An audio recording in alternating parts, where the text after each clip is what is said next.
अस्सलाम वालेकुम, मेरा नाम डॉक्टर मोहम्मद तारिक है और मैं कंसल्टेंट चाइल्ड स्पेशलिस्ट हूँ Pakistan institute of medical sciences पेंज इस्लामाबाद में, और शाम में इधर प्रैक्टिस करता हूँ प्रीमियम इंटरनेशनल हॉस्पिटल G8 मरकज़ में। अगर आपको मेरी वीडियो पसंद आए तो काइंडली लाइक कीजिए और सब्सक्राइब कीजिए।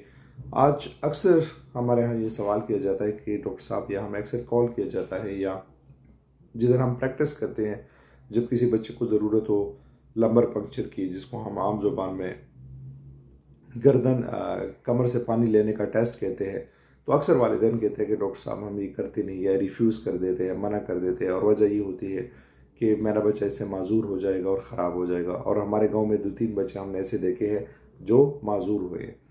सबसे पहले आपको बताऊं इसकी इंडिकेशंस क्या है और ये कंट्राइंडिकेशंस क्या है और यह क्या ये बच्चों को माजूर करते हैं। तो सबसे पहला सवाल, ये कभी भी बच्चों को माजूर नहीं करा सकते। ज़्यादा से ज़्यादा पेन दे सकते हैं उस वक्त या कुछ टाइम के लिए, माजूर कभी भी नहीं कराते। आपने आजकल देखा होगा जितने औरतें हैं जिनका सी सेक्शंस होता है, वो स्पाइनल एनेस्थीसिया उनको मिलता है, कमर के और उसके थ्रू उसको नशा मिलता है। ऊपर से उनका बिल्कुल होश में होते हैं और नीचे से उनको कमर से नीचे तक बेहोशी किया जाता है, और सी सेक्शन से उनका या ऑपरेशन से उनका बच्चा पैदा हो जाता है। तो कभी हमने नहीं देखा कि उसकी वजह से कोई औरत माजूर हुई है। इसी तरह बच्चे भी कभी भी लंबर पंक्चर की वजह से माजूर नहीं होते। अगर फिर भी वालिदैन कहते हैं कि नहीं नहीं हमने एक बच्चा देखा है और वो माजूर हुआ है, तो बेसिकली लोग गर्दन तोड़ बुखार की पेचीदगी की वजह से माजूर होता है। कभी कभार आप जब गर्दन तोड़ बुखार का इलाज भी करते हो तो बहुत से बच्चे जो है उनमें फोकल डेफिसिट रह जाते हैं, CP बन जाते हैं, इलाज के बावजूद उनके सर बड़े रह जाते हैं, जिनको हम हाइड्रोसेफेलस कहते हैं। और इसी तरह बच्चे माजूर हो जाते हैं, CP बच्चे जिनको हम सेरेब्रल पल्सी कहते हैं। तो बेसिकली गर्दन तोड़ बुखार की वजह से माजूर रह जाते हैं, कमर के पानी के टेस्ट की वजह से कोई बच्चा माजूर नहीं रह जाता। इंडिकेशंस क्या है पाकिस्तानी सिस्टम में, क्योंकि इन्फेक्शन बहुत ज़्यादा है।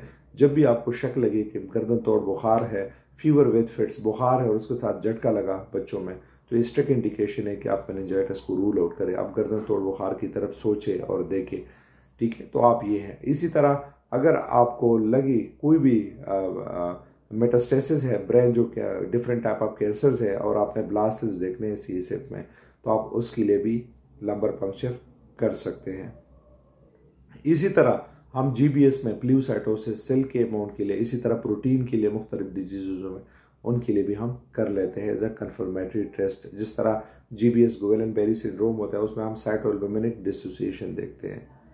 और कब नहीं करनी चाहिए? जब दिमाग का प्रेशर बहुत ज़्यादा हो, जिसको हम ICP कहते हैं, इंट्राक्रैनियल प्रेशर, जिसमें ब्रेन के हर्निएशन का ख़तरा होता है, या सफ़ेद खून की शदीद कमी हो, प्लेटलेट्स जिसको हम कहते हैं 50,000 से कम हो, या किसी बच्चे की खून की बीमारी हो और सफ़ेद खून भी कम हो, या उस जगह पे कोई बहुत बड़ी स्पाइनल डिफॉर्मिटी या बहुत बड़ा एब्सेसिस है, ठीक है, या कोई कंजेनिटल कोई मालफॉर्मेशन है, स्पाइना बाइफिडा वगैरह है, तो उसकी वजह से हम रिलेटिव या कंट्राइंडिकेशंस में जा सकते हैं।